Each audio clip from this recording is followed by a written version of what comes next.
Fala pessoal, que bom estar com vocês mais uma vez aqui no nosso canal, professor Ulisses Pessoa.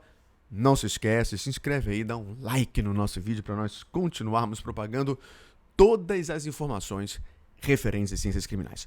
No vídeo de hoje eu queria trazer um julgado bem emblemático que reforça uma ideia já sedimentada, digamos assim, junto ao STJ, o Superior Tribunal de Justiça.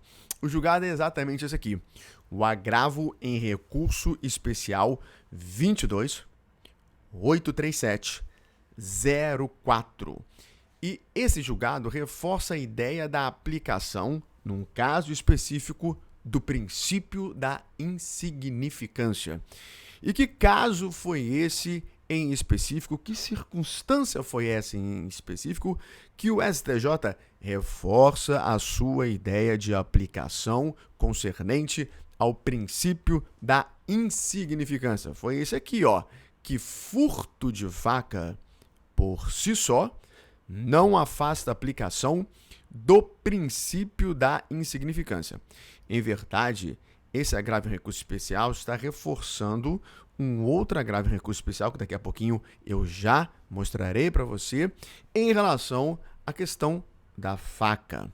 E aí traz essa ideia que nós acabamos de demonstrar. Mas qual foi o contexto, qual foi a circunstância, qual foi a aplicação em que o STJ trabalha essa ideia?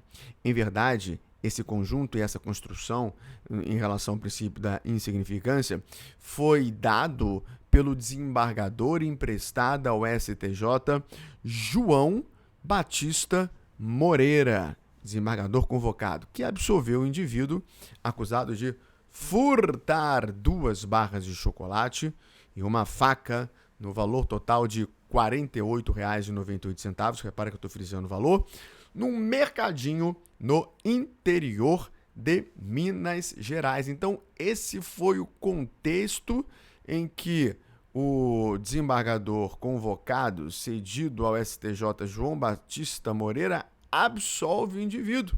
Esse é o contexto trabalhado aí no agravo em recurso especial que nós trabalhamos.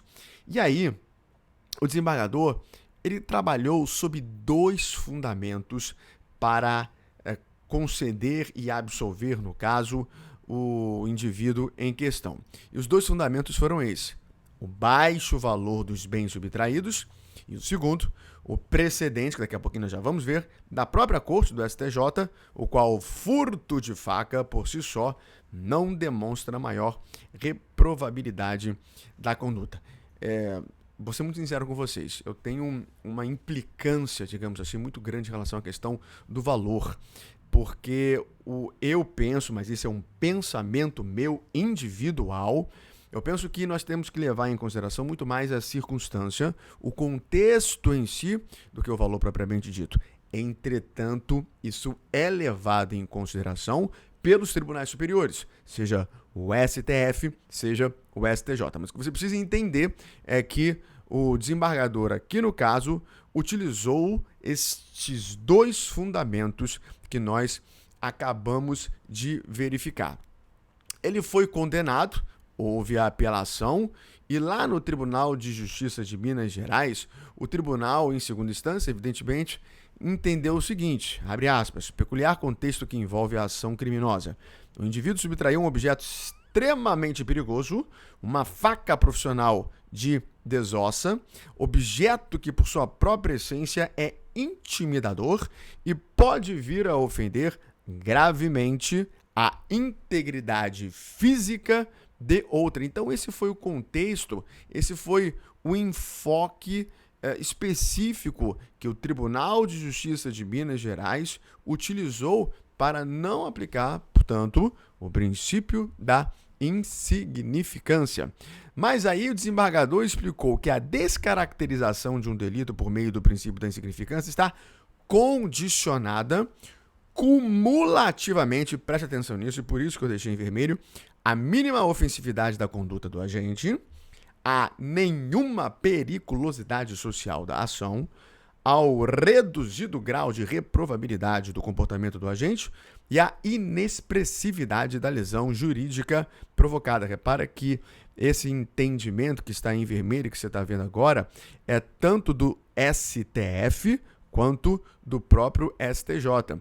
Então, o desembargador convocado pelo STJ, ele traz essa ideia ali na decisão, mostrando que esse deve ser o contexto levado em consideração na hora do julgamento e que o STF, portanto, traz a questão. E ele ainda enfatiza que o próprio STJ já tem julgado neste sentido, que é exatamente esse.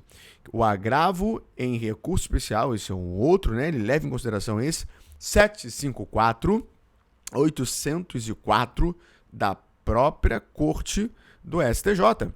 E nesse caso, nesse agravo em recurso especial, diz o seguinte, que o mero furto de faca por si só não indica a maior reprovabilidade da conduta, devendo ser consideradas outras circunstâncias. Ou seja, o pano de fundo aqui, o mote em questão que o desembargador convocado traz, e portanto o STJ versa, e até nesse julgado anterior, que o que deve ser levado em consideração são as circunstâncias no caso concreto. Eu penso muito assim, na minha individualidade, na minha construção como jurista, mas é assim que tem que ser. E por isso que o STJ absolve, portanto, o indivíduo naquele caso ali em específico. Isso é importante para nós pensarmos, porque aqui nós trabalhamos alguns pontos que, na prática, são muito importantes, que você precisa pensar, que você precisa estar afinado por completo com o STJ, com o STF e, portanto, trabalhar tais estratégias em eventuais defesas que acabam se condicionando com esse caso específico. Mas as ilustrações que nós trouxemos aqui, a explicação que nós trouxemos também serve de base para concursos, serve de base ali para o seu contexto de estudo teórico e, portanto, fático, até na graduação, até na pós-graduação. Eu espero que você tenha gostado desse vídeo, eu espero que as informações aqui possam ter corroborado ainda mais todo o seu pensamento correspondente à insignificância, a fatores fáticos, fatores do caso concreto para você trabalhar tais ideias. Até o próximo vídeo, fique com Deus, beijo muito grande e nunca se esqueça. Avante sempre.